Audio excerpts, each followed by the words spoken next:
그 찬양대도 그렇고 찬양 팀도 그렇고 왜 이렇게 찬양을 잘합니까? 세션도 물론이고 여기는 뭐 그냥 수준이 일단은 너무너무 귀합니다. 여러분 이렇게 말씀 전하는 사람이요, 여기 단에 서기 전에 그 앞에 찬양을 하는 것을 같이 동참하면서 은혜를 많이 받으면 여러분에게도 좋은 거잖아요. 근데 너무 좋아요. 너무너무 좋아요. 그리고 오늘 부른 그 레파토리 있잖아요. 저 좀 보여주세요. 너무 좋아. 그러니까 제가 모르는 곡이 있는데 너무 좋은 거예요. 그 같은 제가 좀 보여주시기 바랍니다. 여러분 오늘 이 찬양대 찬양팀 다 너무 기본적으로 연주나 뭐 이 노래 부르는 실력이 너무 좋으신데 공통점이 있어요. 참 기쁘게 부르시네요. 여러분 그 찬양 그 주제도 기쁨이 계속 있었고, 또 기도하신 분도 기쁨을 계속 얘기하시는데 이 교회가 정말 기쁨이 기본적으로 이렇게 장착되어 있는 교회 같아서 참 좋습니다. 하나님이 주시는 그 기쁨이 여러분 평생에 가득하기를 축복합니다. 여러분 아마 많은 분들이 읽어보셨을 터인데요, The Pineapple Story, 파인애플 이야기라는 얇은 소책자가 있습니다. 15권이면 다 있습니다. 아주 심플하고 재밌어요. 오토 코닝이라고 하는 진짜 있었던 그 선지자 자기 얘기입니다. 이 사람이 파푸아 뉴기니에 선교사로 갔습니다. 원주민들의 마음을 얻기 위해서 자그마한 상점을 열었어요. 거기에 이제 원주민들이 접하기 힘든 뭐 이제 과자 같은 거를 좀 이렇게 팔았겠죠. 그리고 병원 진료소 조그만 거를 열어서 자기가 좀 이제 고칠 수 있는 것들을 도와주면서 약도 좀 나눠주는 뭐 그렇게 접촉을 하면서 선교를 했답니다. 근데 이 사람이 좀 지나다 보니까 자기가 파인애플을 너무너무 좋아하는데 하필이면 그 땅에는 파인애플이 없는 거예요. 그래서 본국에다가 연락을 했습니다. 근데 그 본국이 참 통도 크죠? 옛다 선교사야 받아라 하고 100그루를 보내줬답니다. 파인애플 뭐 이만한 걸 보내준 게 아니고 요만한 묘목이겠지만 어쨌거나 100그루를 보내줬어요. 그래서 행복한 마음으로 이렇게 자기 집 주변에다가 그래서 심었습니다. 열매를 따먹기 위해서는 3년의 세월이 필요했답니다. 얼마나 들뜬 마음으로 기다렸겠습니까? 이제 드디어 요거 이제 한두 주 후면 다 먹을 수 있겠다라고 기다리는 시점이 되었습니다. 어느 날 아침에 일어나서 딱 눈을 떠서 보는데 그 많던 파인애플이 다 없어진 거예요. 100그루에 달려있던 파인애플이 다 없어진 거예요. 뭐 범이냐 뻔하죠. 그 마을 이웃들 다 가져간 거예요. 밤사이에 가서 한두 개 좀 훔쳐서 먹어봤는데 맛있었겠죠. 그러니까 죄다 그냥 훔쳐간 겁니다. 근데 이 사람이 누굽니까? 선교사 아닙니까? 참았습니다. 참았어요. 그래 너희들도 맛보고서 좋았겠지. 그래 뭐 가져갈 수 있지. 오케이 하고 그럼 이거는 앞으로 열릴 때마다 너희 가져라. 통 크게 마음을 썼습니다. 본국에 다시 연락을 했어요. 다시 좀 보내달라고. 이건 내 거라고 이제. 그래서 100그루를 더 보내줬대요. 요건 내 거. 그래서 같이 심고 있는 사람들한테 얘기했답니다. 저거는 니네 가져. 이건 내 거. 확실하게 딱 심었답니다. 3년을 더 이제 기다렸겠지요. 자, 또 열매가 맺혔습니다. 어떻게 됐을까요? 어느 날 보니까 또 다 없어졌어. 근데 이때는 뭐 선교사고 뭐고 다 필요 없어. 뚜껑이 열렸습니다. 화가 났어요. 사람들이 막 화를 내기 시작했습니다. 너희들이 이거 왜 가져갔냐고. 저거면 되지 않냐고. 그 사람들 하는 말이 이렇습니다. 이 땅에서는 심은 사람이 임자입니다. 심은 사람이 임자이기 때문에 우리가 다 심지 않았냐고. 그러니까 이거는 그냥 우리 거라고. 이 땅의 법칙이라고. 이게 맞는 말 같기도 하고, 내가 돈 주고 시킨 건데 근데 심은 사람이 자기 거라고 다 가져간 거예요. 근데 이 선교사는 받아들일 수가 없었어요. 화가 났어요. 그래서 복수하기 시작했습니다. 어떻게 복수했을까요? 너희들 과자 좋아하는데 이거 과자 파는 이 상점 폐쇄. 너희들 아플 때 나 찾아오지? 더 이상 소화제 안 줘. 더 이상 이거 바르는 약 안 줘. 하고선 그 조그만 병원 진료소 폐쇄. 복수한 거예요. 이제 내 말 안 들으면 안 되겠지 싶었던 거겠죠. 그러자 사람들이, 이웃들이 한 가구 두 가구 그 마을을 떠나가기 시작합니다. 뭘 이사 가는 거예요? 뭐 저 선교사 옆에 있어봤자 과자도 안 생기고 약도 안 생기는데 뭐 굳이 있을 필요 있나? 하면서 떠나가기 시작한 거예요. 그제서야 그 이주하는 멀리 이사가는 원주민들을 보면서 이 선교사가 아차 싶었던 거예요. 내가 여기 왜 왔지? 내가 파인애플 따먹으러 왔나? 내가 여기 왜 있는 거지? 자기 정체성, 내가 누구지? 를 기억해냈고, 내가 여기 와 있는 목적이 뭐지? 나의 미션이 뭐였더라? 그것을 그제서야 기억해냈습니다. 그리고선 그냥 이 파인애플 그냥 당신들 다 가지라고 이렇게 풀었습니다. 화를 더 이상 안 나게 됐어요. 그 사람들이 물었답니다. 왜 당신 더 이상 화를 안 내냐고? 저 파인애플 때문에 왜 짜증 안 내냐고? 이거 하나님이 나한테 이렇게 맡기셨던 건데 당신들한테 주는 게 맞는 것 같다고, 당신들이 마음껏 갖다 먹으라고.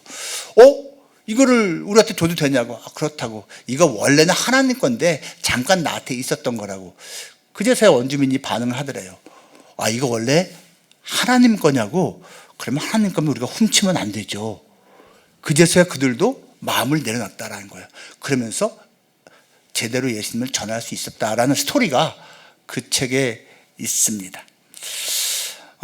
여러분, 우리가요 파푸아 뉴기니에 가서 살지 않는데요, 여기 있는 모든 분들이 다 하나님의 뜻에 따라서 각자에게 맞는 선교지로 파송된 사람들입니다.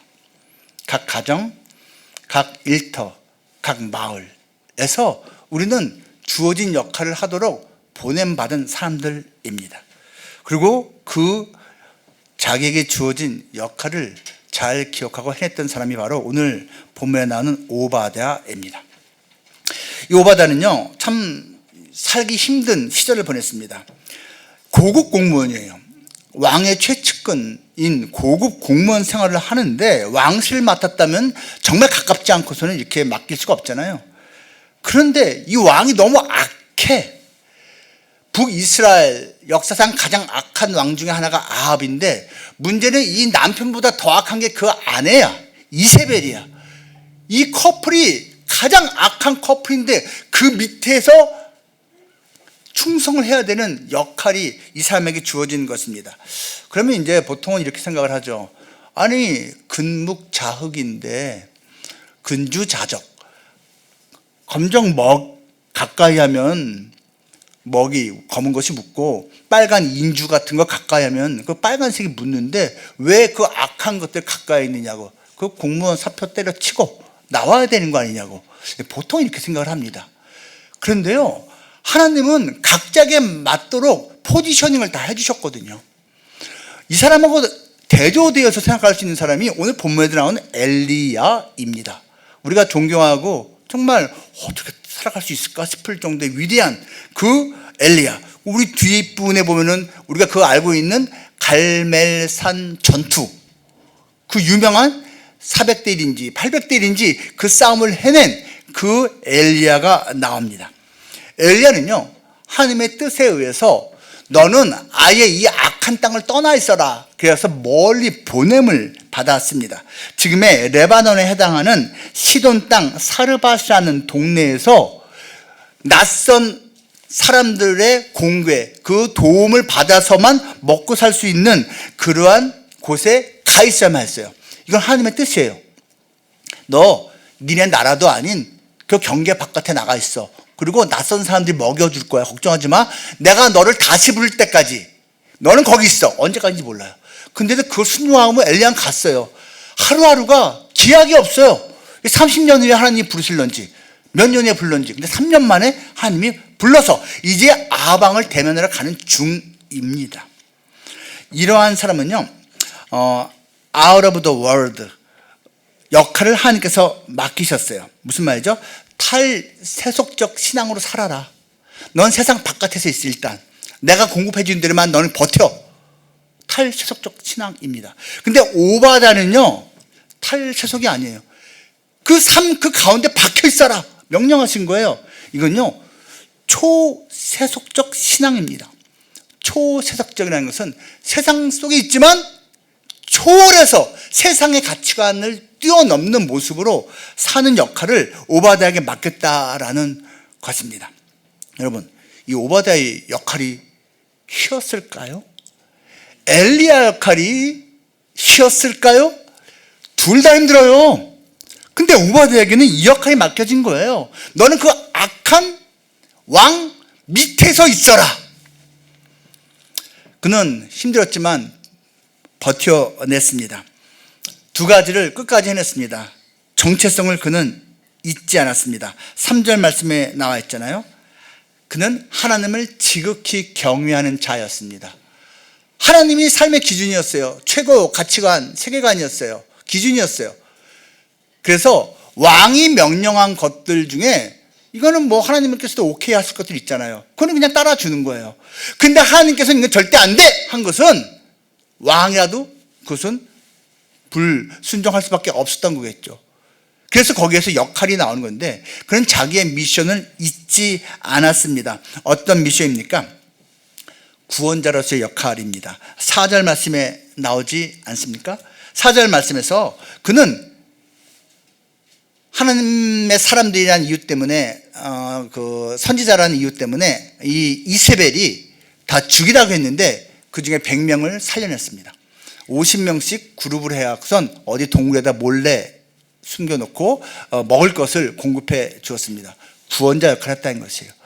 왕은 악하게 하나님을 대적하는 명령을 했지만 이 사람은 그 밑에서 하나님이 기뻐하시는 그러한 일을 자기 목숨을 걸고 해냈다라는 것입니다. 구원자, 구조자의 역할인 것이지요. 여러분 오늘이 이제 주일날이죠. 이제 주일에 이제 대부분의 직종은 다 쉬는데 쉴 수 없는 직종이 간혹 발생을 합니다. 그 중에 하나가 뭐죠? 그 중에 하나가 이제 소방서 같은 데입니다. 반드시 담당자가 있어야 됩니다. 일요일날 다 쉰다라면은 이게 말이 안 돼요. 제가 오늘 아침에 이제 저희 동네에서 이제 좀 안타까운 분란 현장을 좀 보다가 왔습니다. 여러분 이제 좀 이따가 이제 예배 끝나가서 이렇게 검색하시면 나오는 마포구 화재라고 이제 검색하시면 딱 나오는데요. 속보가 떴는데요. 제가 살고 있는 아파트 옆동에 불이 났어요. 그래서 16, 17, 18, 19, 20층이 다 탔습니다. 새까맣게 되고 해서 한 명이 죽고 지금 9명이 부상이라고 지금 속보 나왔는데 저는 그 현장을 보고 이제 여기 왔어요. 이제 불자동차 그다음에 앰뷸런스가 20대 넘게 그냥 아파트 단지 가득 메웠습니다. 까만 연기 나중에 좀 잡히고 나서 흰 연기가 막 나오는데 그러면서 이제 이 일요일에도 이렇게 근무하면서 달려와준 그 앰뷸런스 119 분들 그리고 그 소방대원들 너무 고마운 거예요. 뭐 그분들 중에도 크리스찬이 있을 거잖아요. 이런저런 방식으로 또 주일 성수를 하겠지요. 어쨌거나 일요일인데도 일을 하는 것 자체를 그걸 정죄하기 힘든 거 아닙니까? 그건 당연히 해야 될 몫을 하는 것이잖아요. 지금 오바댜가 사실은 그 위치에서 쉽지 않은 일을 감당을 해낸 거예요. 구원자 역할을 해낸 것입니다. 여러분 이 교회의 첫 번째 미션은 뭐니 해도 구원선입니다. 여러분 보니까 되게 막 기쁨, 즐거움 막 그런 것이 있어요. 이왕이면 여러분 교회 생활을 하는데요. 그렇게 우리가 마치 유람선 탄 것처럼 기쁜 모습이 있어야 됩니다. 행복해야 됩니다. 맞아요. 또 이왕이면 교회 생활을 하는데 우리가 재정이 좀 넉넉하면 좋습니다. 재정 부족하면 사실 쉽지가 않잖아요. 마치 무역선, 상선 우리가 이렇게 이제 운항하듯이 돈도 좀 이렇게 좀 잘 모이고 하면 좋습니다. 그런데 여러분 아무리 여기서 모이는 것이 즐겁고 아무리 여러분이 뭐 헌금 많이 하고 돈도 좀 넉넉하고 해도 이 교회가 구원선, 구조선 역할을 하는 것을 망각하고 있다면 그것은 교회로서의 첫 번째 미션이 잊혀진 것이 아니겠습니까? 지금 이 오바댜는 힘든 상황이지만 자기에게 주어진 역할이 그것이라는 것을 기억하고 있었고 그것을 해내었습니다. 그리고 이 오바댜에게 주어진 또 두 번째 역할이 있었는데 바로 다리 역할이었습니다. 브릿지 역할을 하는 거였어요. 자, 왕과 오바댜가 각각 그 물을 찾아서 이제 출발을 같이 했지만 다른 길로 갑니다. 그 사이에 하나님은 엘리야에게 너 이제 때가 됐으니 아합을 만나라. 그리고 이제 갈멜산 전투를 할 준비를 이제 시작하셨습니다. 하나님께서 아합을 만나라라고 엘리야에게 명령하셔서 엘리야가 가는데 가다가 그냥 다이렉트로 엘리야가 아합을 만나면 되는 거 아닙니까? 하나님이 만나게 해주시면 되는 거 아니에요. 근데 하나님은 오바댜를 엘리야가 먼저 만나게 하셨어요. 그 오바댜 입장 곤란하게 만들었어요. 뒷부분에 보면은 내용 좀 오바다가 쭈삣쭈삣하잖아요. 저기 엘리야님이시지요?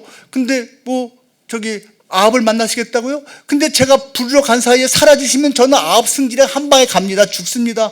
왜 나에게 그런 위험한 일을 맡기시려고 합니까? 걱정하지 마. 내가 사라지지 않을게. 하고서 결국은 만나게 됩니다. 여러분, 이게 다리 역할이에요. 그냥 엘리야는 예수님의 예표잖아요.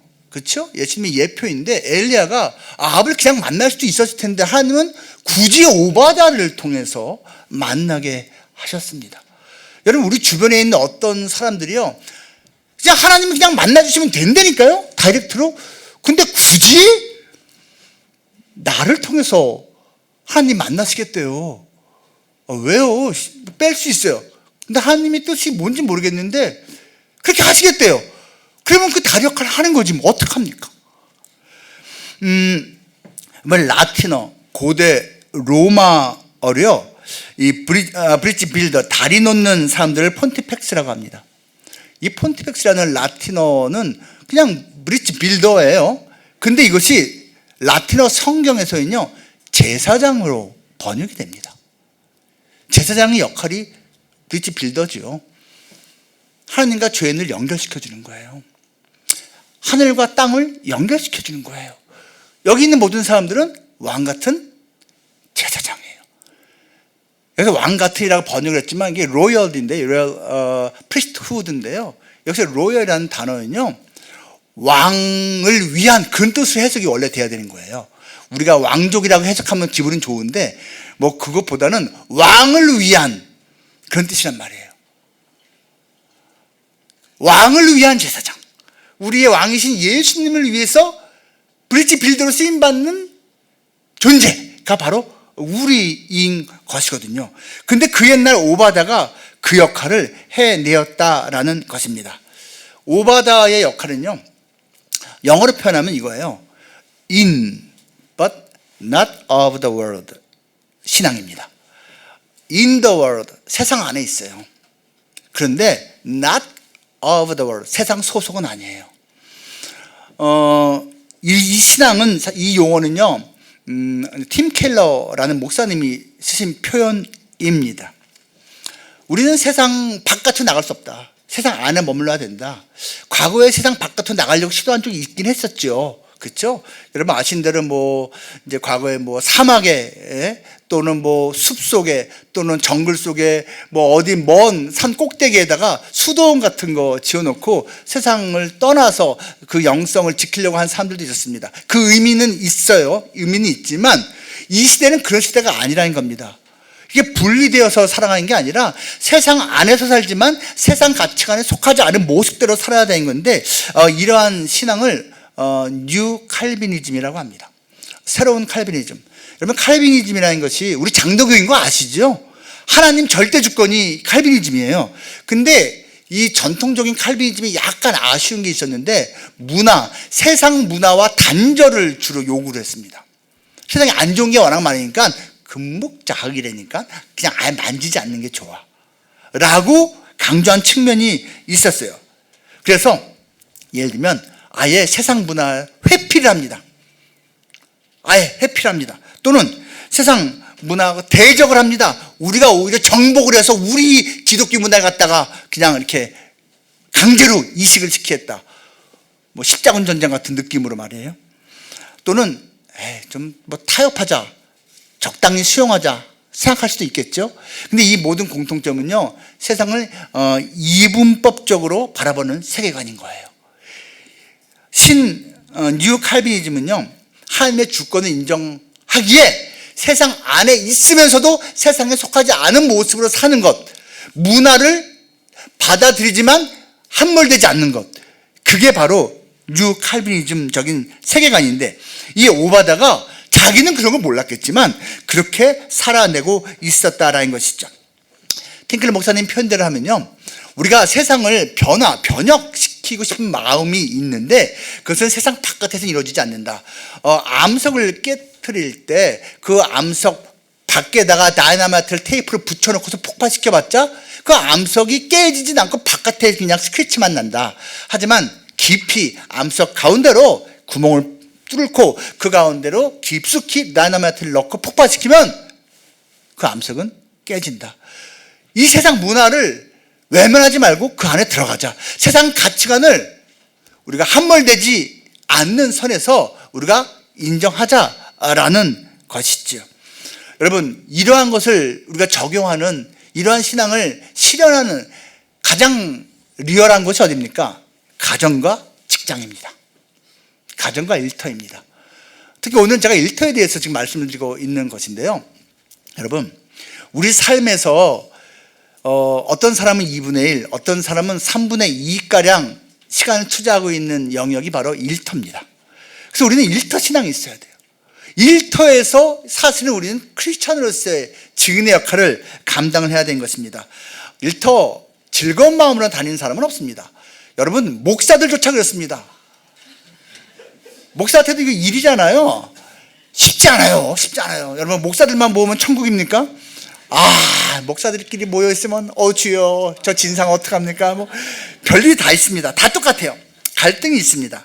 여러분, 또 일터에 갔는데 상급자 때문에 스트레스 받지 않습니까?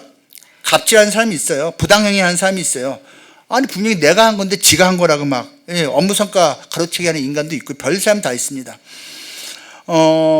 좀 이제 관리자가 됐습니까? 상급이 됐습니까? 오히려 동료나 부하 중에서 좀 안 좋은 태도를 가진 사람들이 있습니다.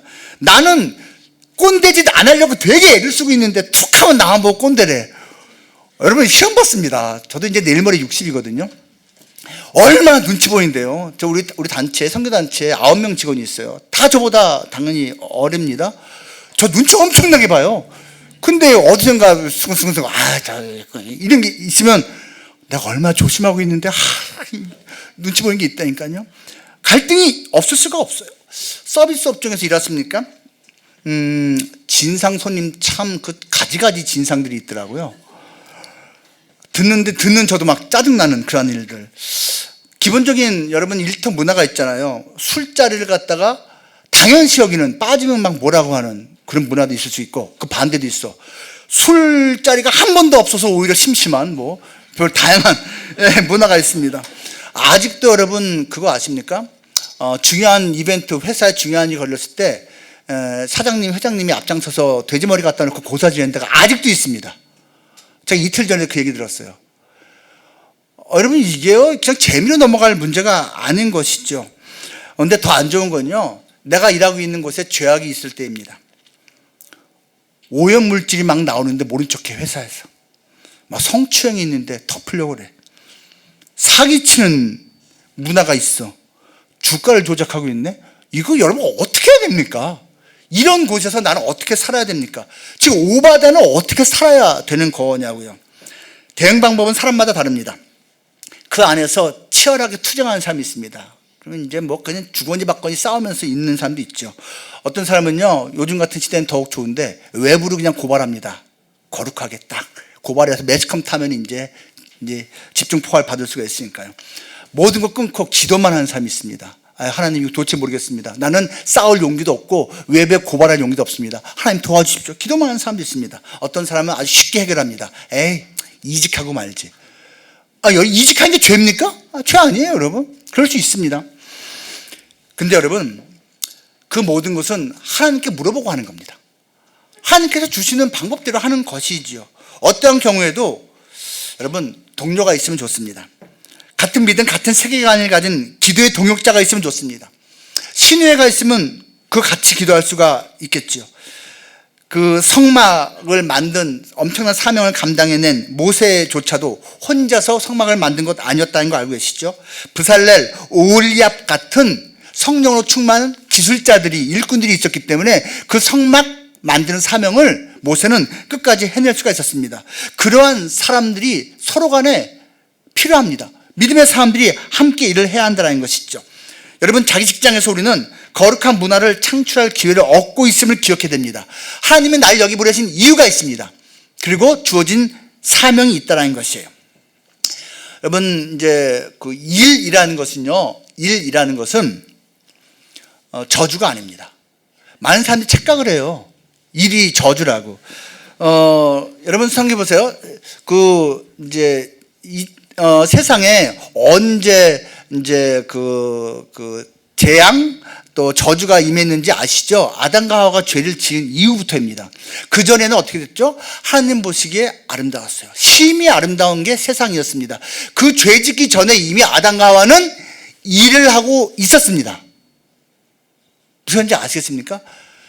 그들은 하나님께서 조성해 놓으신 그 에덴 동산에서 아바드를 했습니다. 아바드를 했다라고. 아바드라는 히브리어가 죄 짓기 전에 이미 등장합니다. 그걸 첫 번역을 이렇게 합니다. 그냥 cultivate, 경작하다, 밭을 일구다라고 합니다. 그리고 그 이후에 경작하다라는 단어가 아바드가 많이 쓰이는데 이것은 나중에 일하다라는 단어로 확장이 되었습니다. 근데 여러분, 이 아바드라는 단어가요, 출애굽기나 또 레위기 등등에 엄청나게 많이 나옵니다. 거기서 보면 각 장막 만드는 역할을 한 사람, 그 다음에 김을 만드는 역할을 한 사람 등등의 성막을 만드는 역할을 한 다양한 사람들이 다 아바드를 했다라고 되어 있습니다. 일한 게 맞죠. 그리고 그 아바드가 그때부터 어떻게 변형돼서 구약 성경에서는 번역이 되냐면 컬트로 번역됩니다. 컬트는 서브와 같은 단어입니다. 예배하다, 그리고 봉사하다. 여러분, 이 주일 예배를 영어로 Sunday Service라고 하는 거 알고 계시죠? 근데 이 서비스는 우리가 다 알고 있는 대로 봉사와 예배 개념이 같이 있는 거예요. 하나님을 향한 봉사입니다. 근데 하나님을 향한 봉사는 가시적으로는 옆에 있는 이웃에 대한 봉사가 되어야 되는 거예요. 그게 이 아바드 개념 속에 있고요. 또 한 가지, cultivate, 컬트 플러스 컬처라는 단어가 아바드에 같이 들어가 있습니다. 문화입니다. 쉽게 말하면 여러분 이겁니다. 문화라는 것은 뭐냐면요, 우리가 일하고 있는 것이 확장되면 문화가 만들어집니다. 우리가 예배하고 있는 게 커지면 문화가 되는 겁니다. 우리가 섬기고 있는 것, 우리가 봉사하고 있는 것이 확장되면 문화가 되는 것입니다. 이건 제 주장이 아니라 신학자들의 가르침입니다. 지금 우리는 각 직장에서 컬티베이트를 합니다. 일을 하고 있어요. 그러면서 우리는 사실 하나님을 예배하고 있는 겁니다. 컬트하고 있는 겁니다. 우리 주변 동료들, 회사에 우리가 컬트, 서비스를 하고 있는 겁니다. 그러면서 하나님 기뻐하시는 컬처를 만들어가고 있는 것입니다. 이게 지금 우리에게 주어진 미션이라는 것이죠. 이것을 기억해야 됩니다. 이것을 기억하기 위해서는 우리가 몇 가지를 염두에 둘 것이 있는데요. 하나는 이것입니다. 모든 것을 생각할 때 영원, eternity, 영원이라는 관점에서 판단하라는 것입니다. 돈, 소유, 영원이라는 책이 나와 있는데요. 정말 책이 괜찮습니다. 돈과 소유에 대한 것을 영원이라는 관점에서 보는 내용이고요. 랜디 알콘이라고 하는 목사님이 쓴 책입니다. 여기서는요, 이렇게 말하더라고요. 성경 전체에서 돈과 소유에 대한 문장이 몇 퍼센트가 되는지 아냐? 7.5%가 돈과 소유를 다룬 표현이랍니다.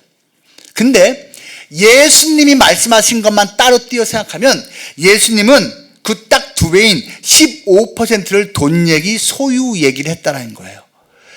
이걸 왜 이렇게 성경이 강조하냐? 이 랜디 앙클 목사님은요, 돈과 소유야말로 제자도의 핵심 요소이기 때문이다 말합니다.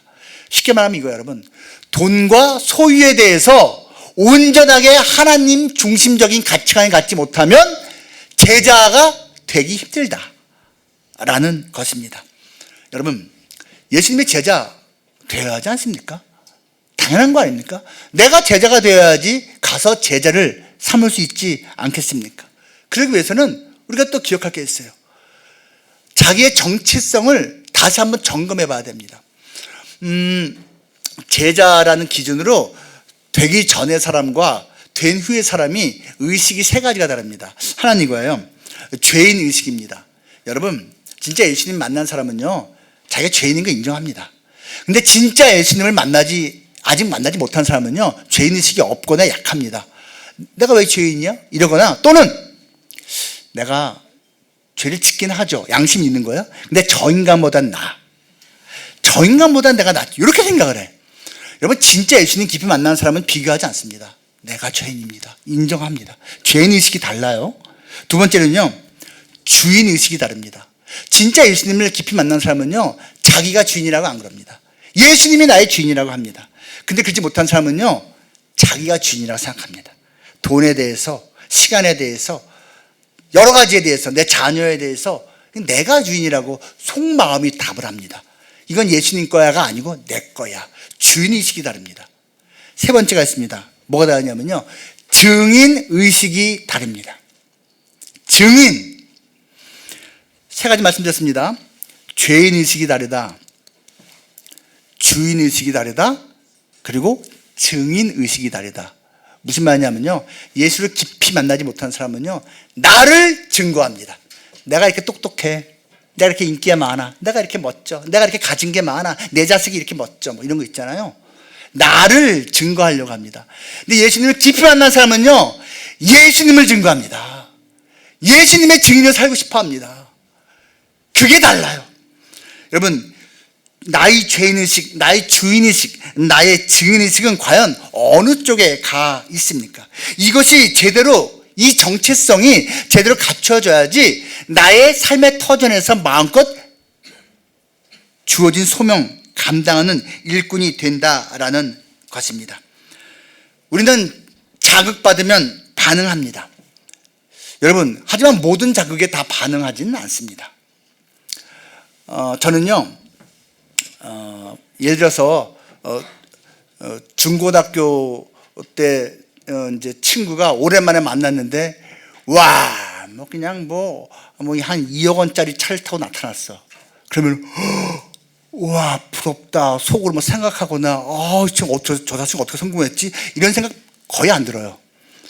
저는 이 뭐 차나 이런 거에 대해서는 관심이 거의 없습니다.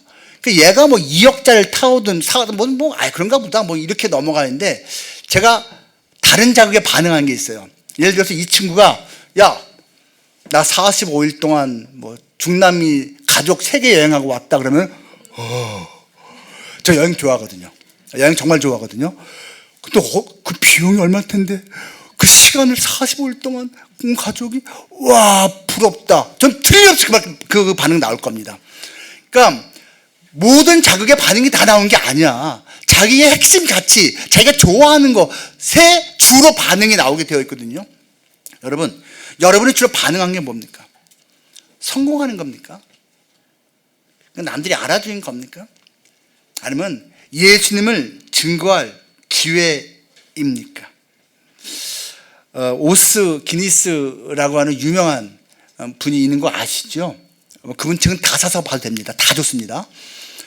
기네스 맥주 집안의 사람입니다. 부자입니다. 근데 그 사람은 맥주 파는 업을 하는 사람은 아니고 세계적인 석학이죠. 오스 기니스가 쓴 책 중에서 가장 기본서가 이제 소명이라는 책이죠. 더 콜, 소명이라는 책인데, 거기서 이렇게 말합니다. 소명이란 그리스도인의 존재 기반이다. 모든 사람이 모든 곳에서 모든 순간에 하나님의 부르심에 반응함으로써 자신의 부르심을 성취하는 것이다 라는 말을 썼어요.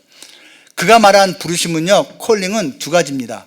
동전의 앞뒷면인데요, 하나는 1차 콜링, 하나님 말씀하십니다. 나의 자녀가 되렴, 나의 백성이 되렴. 2차 콜링, 동전 뒷면이에요. 나의 일꾼이 되렴. 1차 콜링은 하나님의 나라, 천국으로 들어와라, 내가 널 초대한다, 와라. 2차 콜링은 너만 오지 말고 내가 너에게 맡긴 너의 가족, 네 친구, 네 동료와 함께 와라 입니다.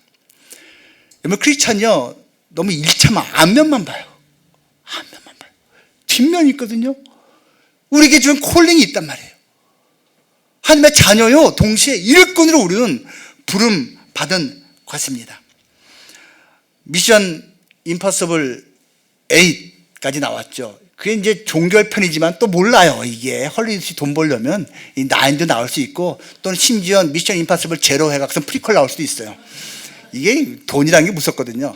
근데 여러분 대부분 다 보셨죠? 1, 2, 3, 4, 5, 6, 7, 8 중에 한 개도 안 본 사람이 있다면 난 믿지 않을 거예요.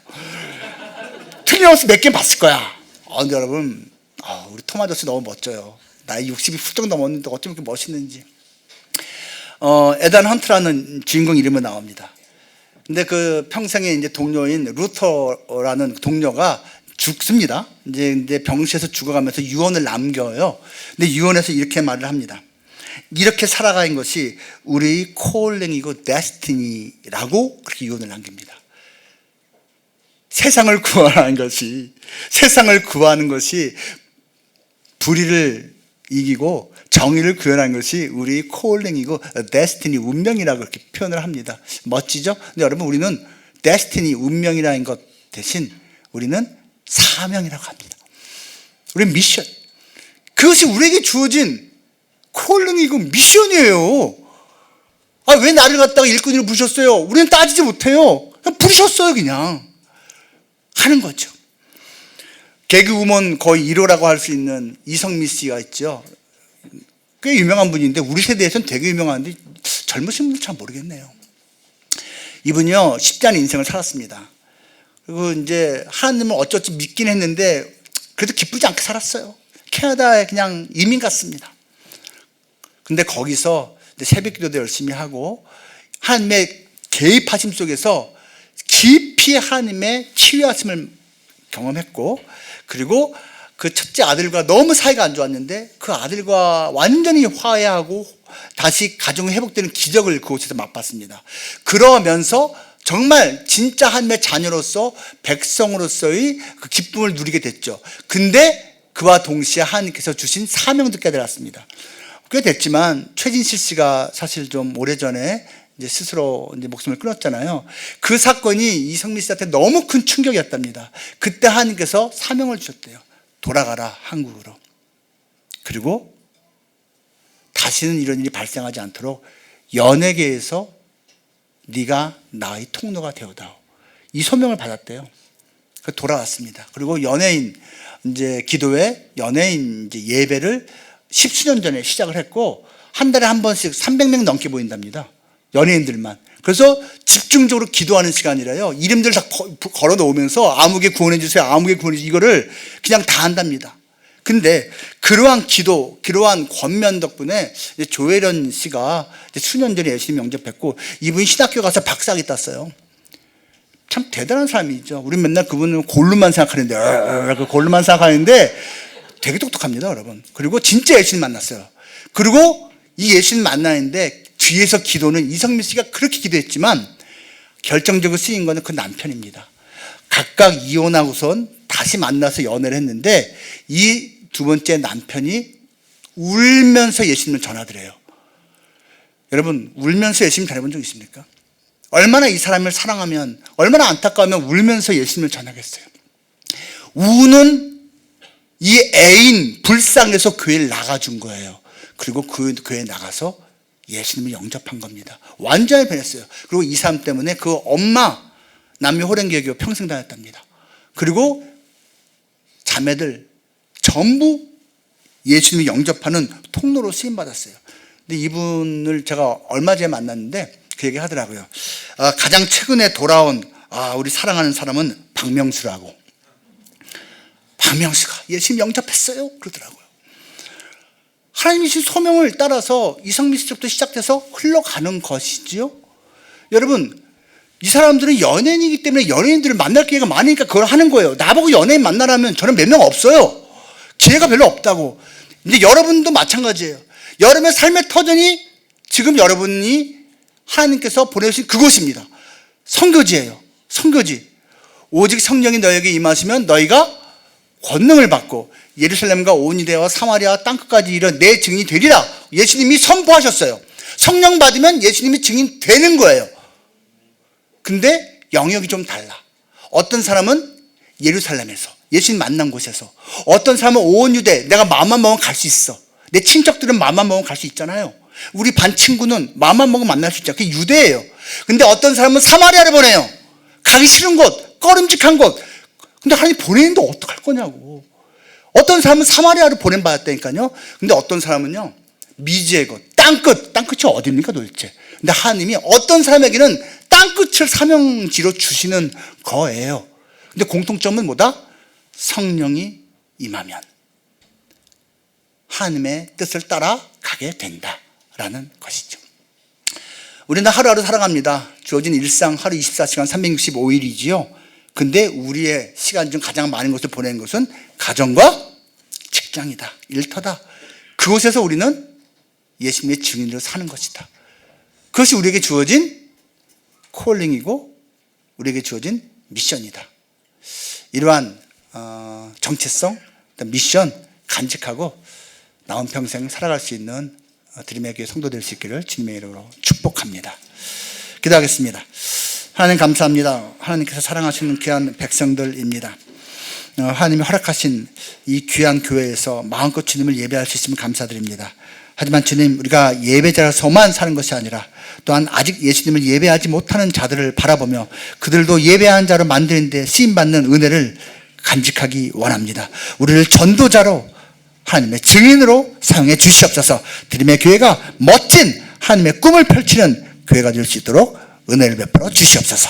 예수님 이름으로 기도합니다. 아멘.